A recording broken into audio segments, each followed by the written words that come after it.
Welcome to the deep dive.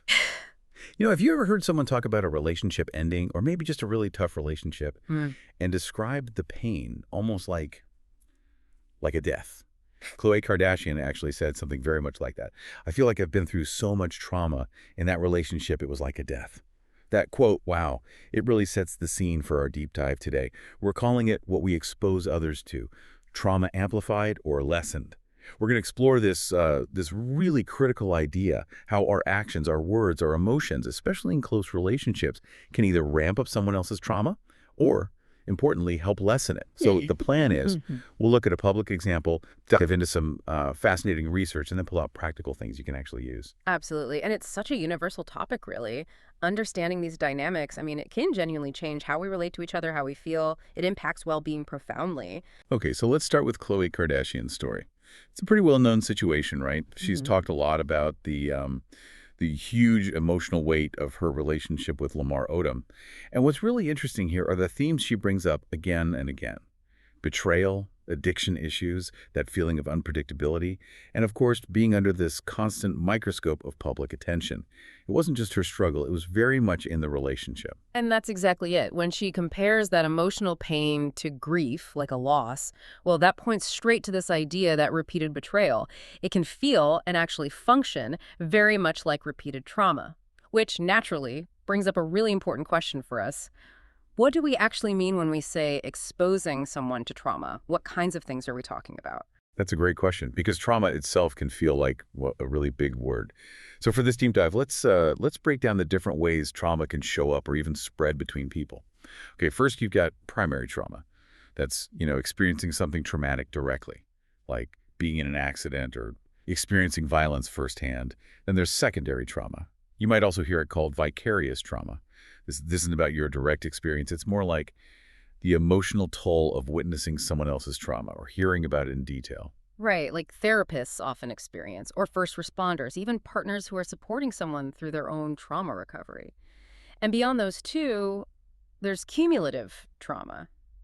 This one's a bit different. It's not usually one single massive event. It's more like lots of smaller things adding up, smaller stressors, difficult experiences happening over and over Yeah, like a again. constant drip, maybe. Exactly. It just wears down your resources over time. And then there's re-traumatization. This is when something happens, maybe in a relationship or an environment that feels familiar, and it triggers those old unresolved trauma responses, re-exposure. Okay, so those are the sort of categories we're working with. Now, what does the actual research tell us about how these experiences, especially when they're repeated, uh, impact us? Let's start with that cumulative idea. Absolutely. So the research here is pretty solid. What it shows, often looking at things like brain function and stress hormones, is that past trauma can actually, well, rewire the nervous system to some extent. It makes you more sensitive to new stressors, new potential traumas. And when that exposure happens repeatedly, without enough time to recover in between, you get this emotional overload. The system just can't keep up. So it might look like increased anxiety. We're always being on edge. Yeah, or sometimes the opposite, like feeling numb or shut down.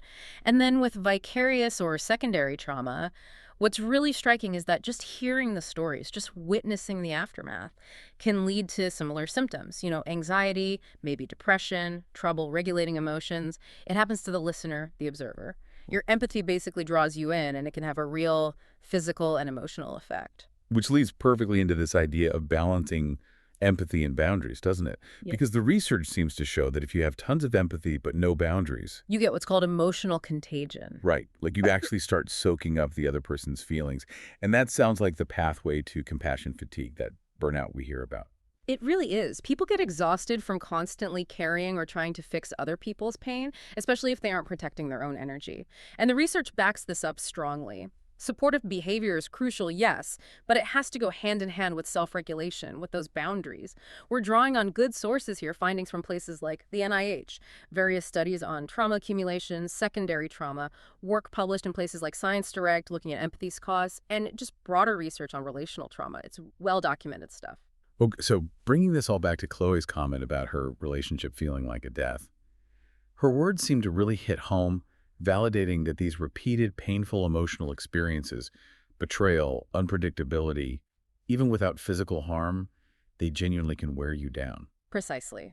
It highlights that it isn't always about what single event happened. Sometimes it's about how often things happen, how deep those cuts go over time.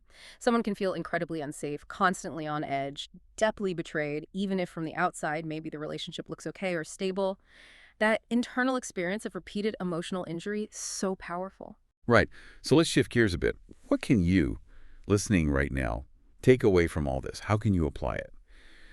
Well, first, maybe being more mindful of what you shared, just taking a small pause before launching into something heavy and asking yourself, okay, is this person actually in a headspace to hear this right now? Do they have the capacity? Mm-hmm. It's not about censoring yourself, but just being considerate. Sometimes what people casually call trauma dumping, even if it's totally unintentional, can still land really hard on the listener if they're not ready for it, Mm. respecting their bandwidth, you know? That's a great point. And the flip side of that is the next takeaway. Practice boundary-aware listening. This isn't just about listening well, it's about listening sustainably. Maybe that means setting gentle limits on time, like, I can talk for about 20 minutes right now. Or maybe it's checking in with yourself before you jump in and say, I'm always here for you. Making sure you actually can be there. Exactly. And knowing it's okay, actually it's necessary sometimes, to say something like, look, I really care about you, but I just don't have the emotional space for this conversation right now. Can we talk later? Protecting your energy isn't selfish. It's essential if you want to keep showing up for people. Okay, that makes sense. And finally, thinking about how we can support others with stability. And this one might be a bit surprising. Sometimes the most powerful support isn't big dramatic rescues, it's consistency, predictability. Right. It sounds almost boring, but it's huge for someone whose nervous system might be wired for chaos because of past trauma. That's so true. Little things, Hmm. like reliably checking in when you say you will, or just offering steady emotional validation. Yeah, that sounds really hard. Those small, consistent acts can be incredibly grounding. They act like buffers against the trauma. Exactly. Sometimes just your reliable presence, just being steadfastly there without needing to fix everything, can be immensely healing. It communicates safety on a really deep level, often more than words can. So to wrap this all up, the main thing to remember is that trauma isn't just this isolated individual thing. It's deeply, profoundly relational.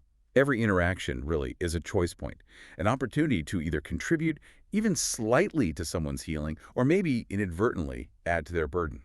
And that means intentional care, thinking about how we communicate. It matters so much more than we often realize. It really builds the foundation for resilient healing connections. So here's a thought to leave you with today. How can you consciously try to be the person who lessens someone's trauma load, not adds to it? Think about that intention. What might that look like in your own interactions, big or small, starting today?